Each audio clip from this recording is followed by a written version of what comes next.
I'm just gonna double check. Come on. Are we live? We are live. Hello and welcome to This Date in History, aka TDH. This show is all about the events that occurred today in years past, both recognized by actual historians, but mainly things that we personally find intriguing enough for us to bring to you. Sources of this information comes from the smart device application Today in History. What happened today in history? Historical calendar. And the website onthisday.com. For links to those sources, the music, and anything else we gather throughout the show, check the description. Anyway, I am Aoxander. I am Locke. And today is Moon's Day, also known as Monday, March 7th, 2022. Why don't you take us start us off today, sir? Yes, I will. In 161, Marcus Aurelius and L. Commodius, who later changed his name to Lucius Verus, became joint emperors of Rome on the death of Antonius Pius. Yeah, I would change his name from Commodius. Yeah. Well, Commode. I wouldn't change my name to Commodius because then people would think I'm a toilet because, you know, Commodius. He probably had a shitty personality. Ha ha ha! Commode. Man, we're just flushing the level of humor down the toilet today, aren't we? Exactly. Yeah. That's why he had to change his name. Who knows? He probably had to execute people for mocking them. Oh He my probably had goodness. to execute them. That'd be wonder where it's horrifying. going. Dude, be careful who you make fun of in second grade because they might grow up to execute you. Yep. Moving on up to 1138, Conrad III von Hohenstaufen was elected King of Germany at Koblenz in the presence of the Papal Legate Theodwin. Cool. Damn. Also, 1277, the University of Paris issued the last in a series of condemnations of the various philosophical and theological theses. Okay, so essentially, like, you know, condemning people who think differently. So, like, an ancient form of conspiracy theorists, essentially. You know. Yes. Yep. Jumping on up to 1573, a peace treaty was signed between the Ottoman Empire and the Republic of Venice, ending the Ottoman-Venetian War and leaving Cyprus in Ottoman hands. So, sounds like Ottomans won. Yeah. Cyprus. Also, oh, sorry, go ahead. 1799, Napoleon Bonaparte captures Jaffa in Palestine, and his troops proceed to kill more than 2,000 Albanian captives. Dang. Goddamn. That's just not cool, man. Like, you know, you capture God people and then you kill them. Sort angry man. Yeah. Speaking of Napoleon, 1814, Emperor Napoleon I of France won the Battle of Craonne. Yeah. Also, in 1827, Brazilian Marines unsuccessfully attacked the temporary naval base of Carmen de Patagones, Argentina. Failed attack. Also in 1827, what is the Shrigley abduction? Ellen Turner is abducted by Edward Gibbon Wakefield, a future politician in colonial New Zealand. People getting abducted up in here.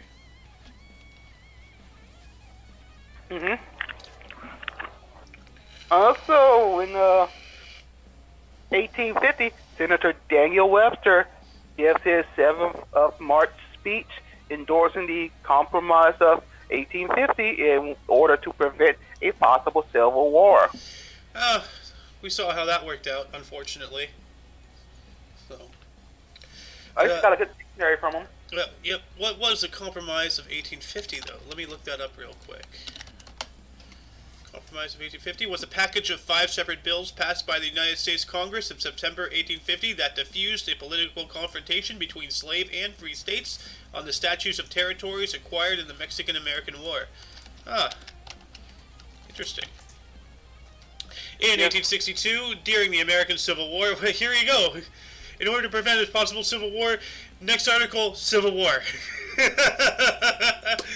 Union forces engaged Confederate troops at the Pea Ridge in northwestern Arkansas. Dang. Damn it. Damn it. Damn it. Also in also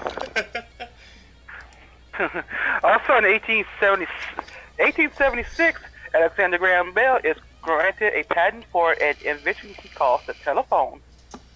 Yeah, despite at least one or two other people already having had that, he got the most publicity and got the patent first. But he's not the inventor. He just took the credit. So.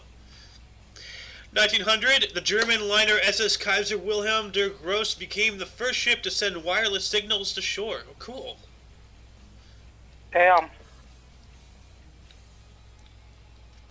Also in 1902, the Second Boer War, Boers, led by Coles de la Rey, inflict the biggest defeat upon the British since the beginning of the war in Tweebosch. Let's see here.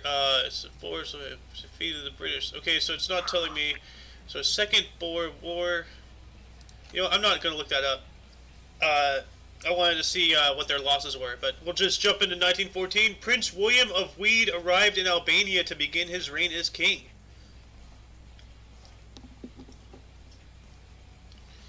Okay.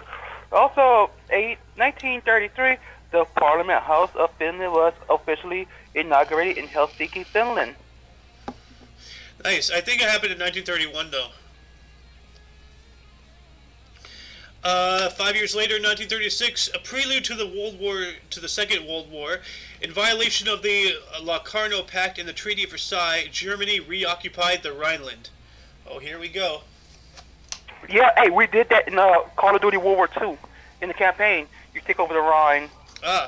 Yeah, like in Hearts of Iron 4, you can play as Germany, and then you recapture the Rhineland, unify Germany, restart the military and all that stuff, and then you invade Poland. You can actually, it's a really cool game. You can do it step by step, historically accurately, or you can go way off the whole deep end. There was one gameplay I went through where the U.S. went communist, the UK went fascist, and Adolf Hitler got assassinated in 1938. Like you can go so wacky in that game. It's awesome. Yeah. Yeah. What happened in 1941? In 1941, Gunther Prien and the crew of German submarine U-47, one of the most successful U-boats of World War II, disappeared without a trace. Oh, wow. Huh. That's interesting. 4 years later, during World War II, U.S. troops seized the Ludendorff Bridge over the Rhine at Remagen. Yeah. Damn. Yeah.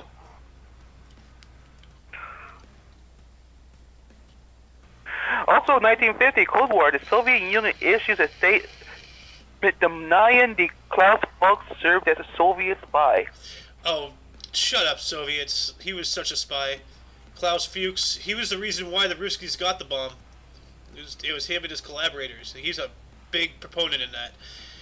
1 year later, 1951, during the Korean War, Operation Ripper occurred, in which United Nations troops led by General Matthew Ridgway began an assault against Chinese forces.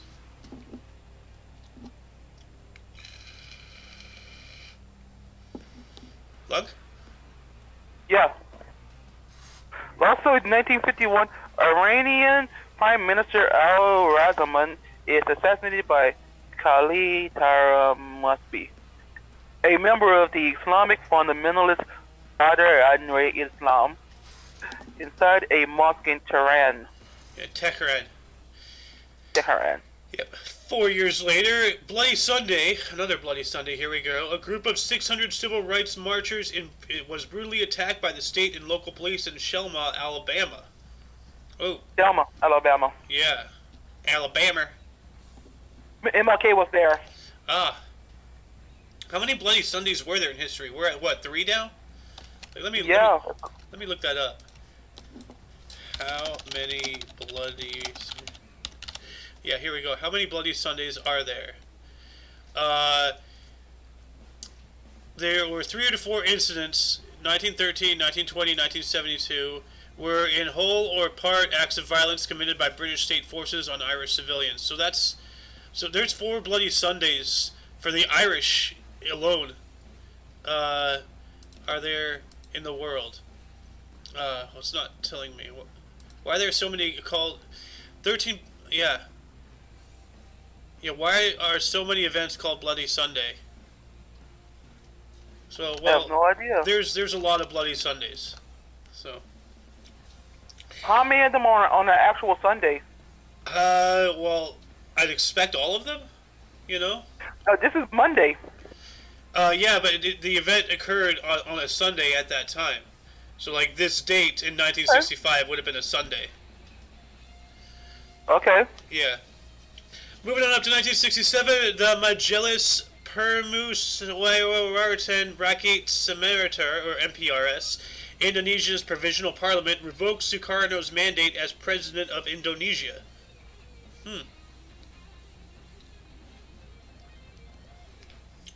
Yay. Yep.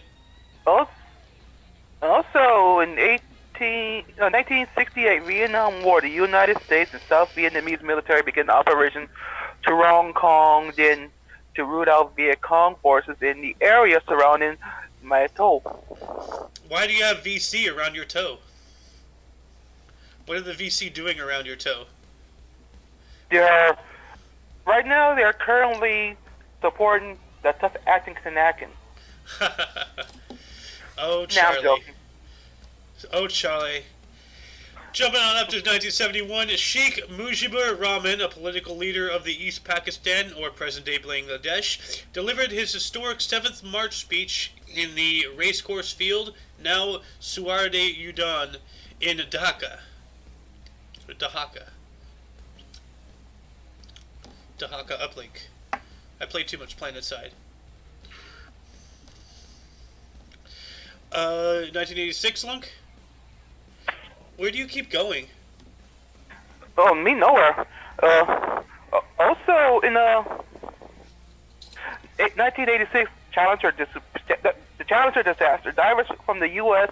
Preserver located the crude cabin of Challenger on the ocean floor.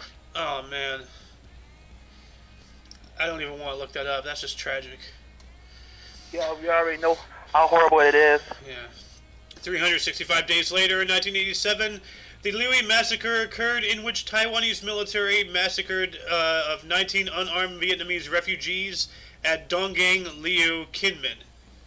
Now, why did people keep killing innocent people? It's just why?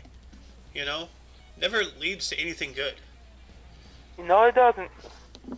Also, in 1989, Iran and the United Kingdom break diplomatic relations after a fight over Salman Rushdie and his controversial novel, The Satanic Verses. I don't blame the UK.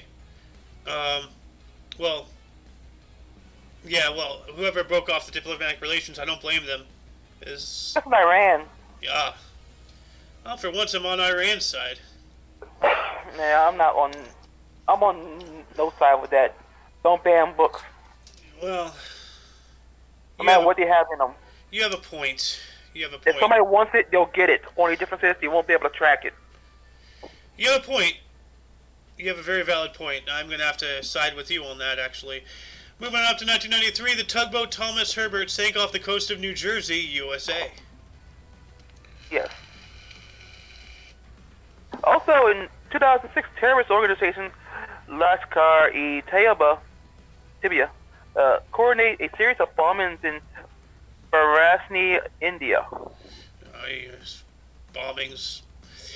1 year later, in 2007, Garuda Indonesia Flight 200 crashed at Adi Sucipto International Airport in the special region of Yogyakarta, Indonesia, causing the deaths of 21 people. Oh man. Damn. You know, like after all these articles of planes crashing, like I'm really happy I don't fly. Like, I know it's supposedly a rarity, but I mean it's happened enough for me to be discouraged. So I'll take a bus, thank you. Also, Don't look up bus bombings.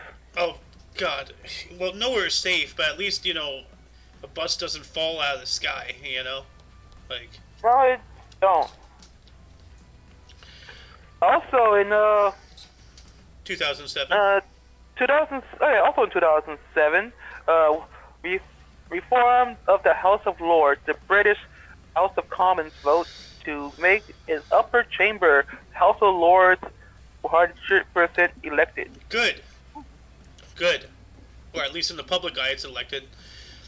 2 years later, in 2009, the real Irish Republican Army killed 2 British soldiers and injured 2 other soldiers and 2 civilians at Masserine Barracks, the first British military deaths in North Ireland since the end of the Troubles.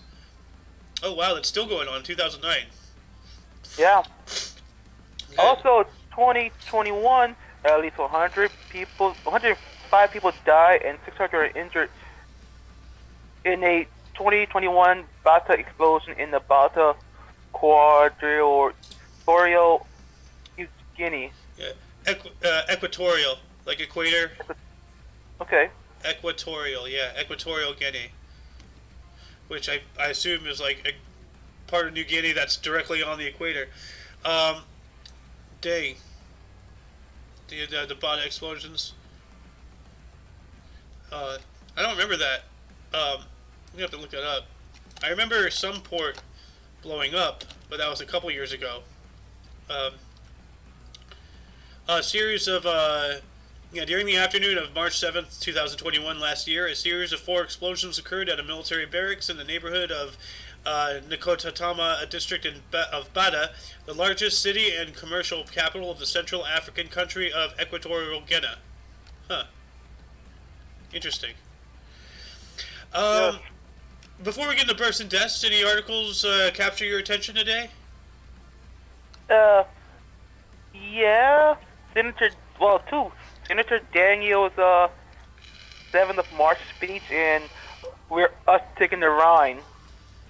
Yes. I'm going to have to go with the Rhine as well. Moving on into births. In 189, we have Publius Septimius Geta, a Roman emperor. Okay. Okay. And in 942, we have Uadi al-Dawala, Booty Empire. 1671, Rob Roy McGregor, Scottish outlaw.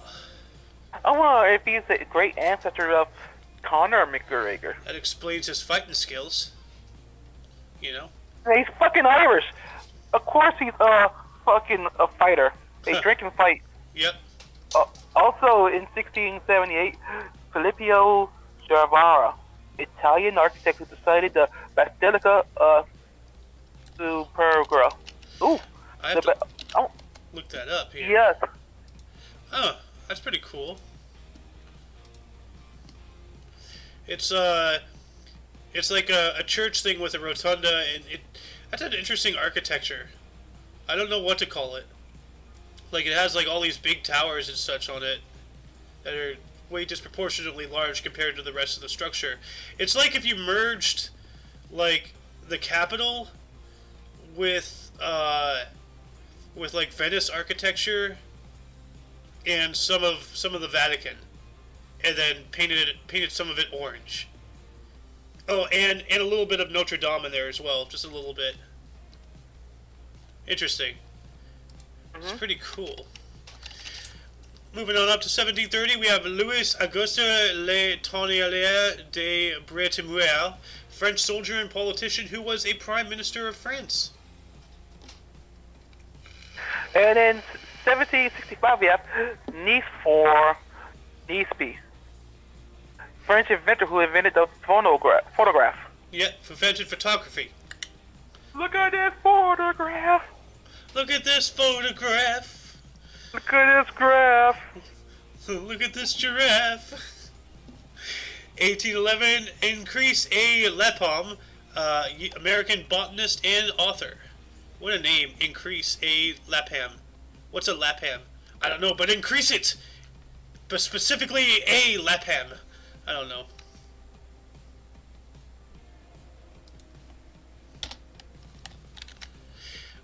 You there?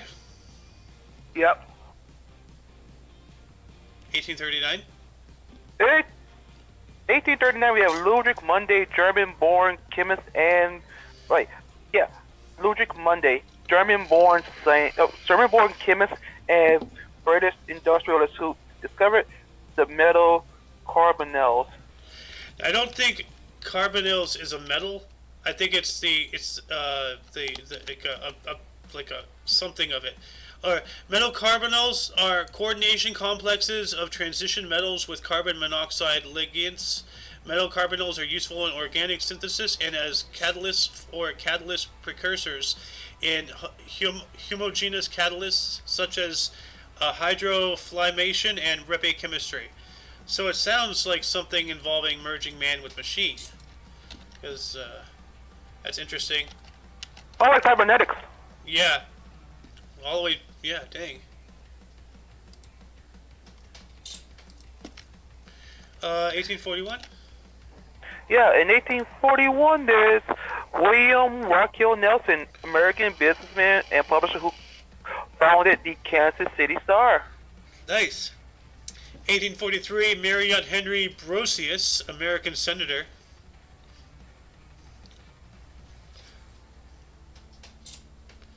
Okay. And in 1850, Thomas Guerrero Masaryk, Austrian and Czechoslovakian Scientologist and politician who was the first president of Czechoslovakia. Yeah, sociologist, not Scientologist. I don't think Scientology was invented back then. Actually, when was Scientology invented? Scientology invented? 1953 in December. Okay. Then we have 1885, John Tovey, first Baron Tovey, an English admiral.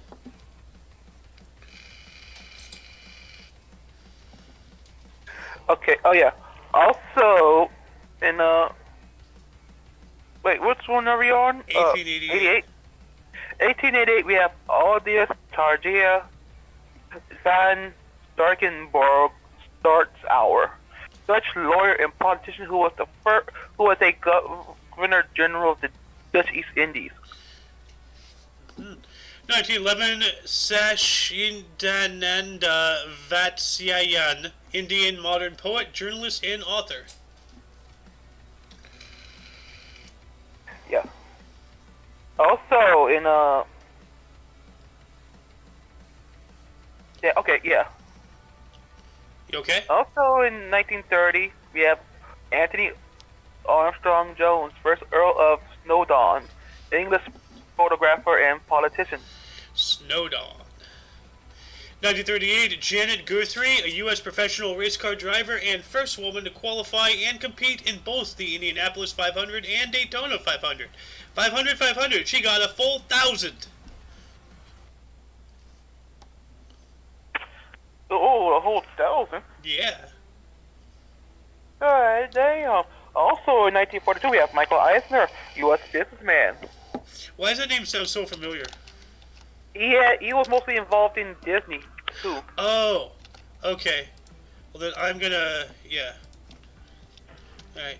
1942, Tammy Faye Messner, a U.S. evangelist, television personality, and talk show host. Damn. Also in 1959, we have Bryan Cranston, U.S. actor, director, and producer. You know, he played the dad in Malcolm in the Middle. Oh, him. Okay. White. And he also played in Trumbo as Donald Trumbo. Yeah, I remember Bryan Cranston now. Yeah, sometimes the names escape me, but like when I'm going through, researching for the script, a name that like I can't place it, but I'm like I should add this because it's really familiar. But yeah, he's Hal in Malcolm in the Middle. Yeah, he was Hal. He was Walter White. Yeah, which by the way, there's a theory saying that Walter White and Hal are the same person. Like he faked his own death and then like restarted or something. I don't know. Okay. In 1967, Mushin al-Ramli, an Iraq author, poet, translator, and academic. or as Muffin would say, academic. A mechanic. Yeah. Also, in 1971, Matthew Vaughn, English director, producer, and screenwriter. I don't think he is related to Vince Vaughn. No. I just looked it up. It says, no, they are not related to each other. So. Then, 1984, Steve Burt Jr., a U.S.-Ukrainian basketball player. And I added that in because of the current, happenings right now with Ukraine. So, Yeah. what better person, to be representative, Random basketball player. Getting into Also, deaths. in 1961, we have Antonius Pius, Roman Emperor. 1961? Where? Oh, 161. Okay. 161, yeah, 161. Confusing me, bro. Pius. 413, Heraclianus, Roman politician and failed usurper.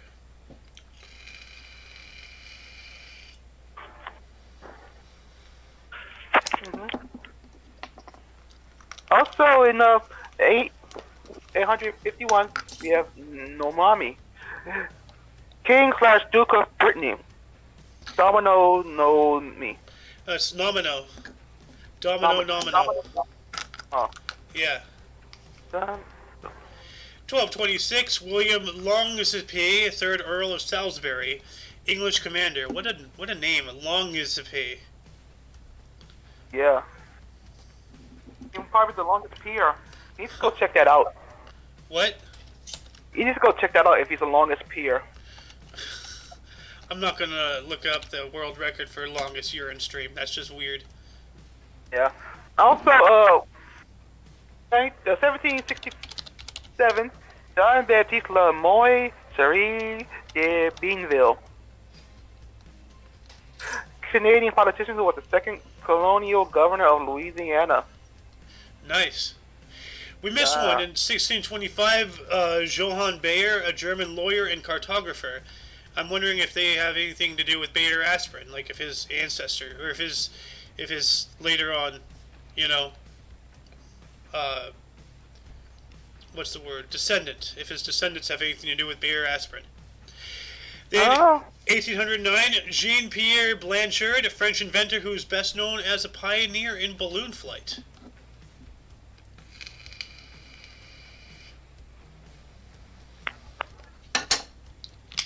You there? Yeah. 1810? Also, 1870. 1810. 1810, Cuthbert Collingwood, first Baron Collingwood, English admiral. 1838, Robert Townsend, American spy. Yeah, Robert Townsend. Yeah. Also, 1897, Harriet Ann Jacobs, a black U.S. citizen and Abolitionist. Abolitionist and author. He was against blacks, or was he against black? Harriet Jacobs actually was a female. It says here, Harriet James Jacobs was a black U.S. citizen writer whose autobiography, Incidents in the Life of a Slave Girl, published in 1861 under the pseudonym Linda Brent, is now considered an American classic. Born into slavery in Edenton, North Carolina, she was sexually harassed by her enslaver. So she was black. So she was a black abolitionist, whatever a black abolitionist is. Probably an abolitionist towards slavery, if that makes any sense. Yeah. Jumping on up to 1920, Jan Paska, an Estonian lawyer and politician who was the first Estonian Minister of Foreign Affairs. Cool. Yeah. Also, 1839, 1938, we have Andreas Mikhailopoulos, Greek politician who was the 116th Prime Minister of Greece. Dang. 1947, Lucy Parsons, a U.S. communist anarchist labor organizer. Also in 1971, Richard Montague, U.S. mathematician and philosopher. Yeah, Montague. 1988, Harris Glenn Mailstead, a U.S. drag queen and film actor. Don't know who that is. Yeah, I think her stage name was Divine. Or his stage name, or whatever it is. 1991, we have 1999, we have Stanley Kubrick, U.S. director, producer, and screenwriter. Kubrick, yep, really good director. Apparently apparently Mr. Kubrick was a Q dick, or a Q prick, but he got the job done. So, and in 2016 we have Leonard Barney, a Bergen-Belsen concentration camp liberator. I actually have a video involving Bergen-Belsen, and what a tragedy. So, but anyway, that concludes the show. Once again, check the underbar for any links you may be interested in, which also have Sohin TV on Twitch. And everything OMNI Coalition. Eventually, we're going to switch our streaming platform to the OMNI Coalition on Rumble. I don't know when that's going to be, but we will still be uploading onto my channel, but we're more or less moving over to, larger pastures. But anyway, for your dose of Past Events Daily, we stream every day at 12 o'clock Pacific, which is noon, or 2 Central. Yep, in the afternoon. For all of you and all of us, I am Xander. I am Lunk. And until tomorrow, you'll see us then. Toodles!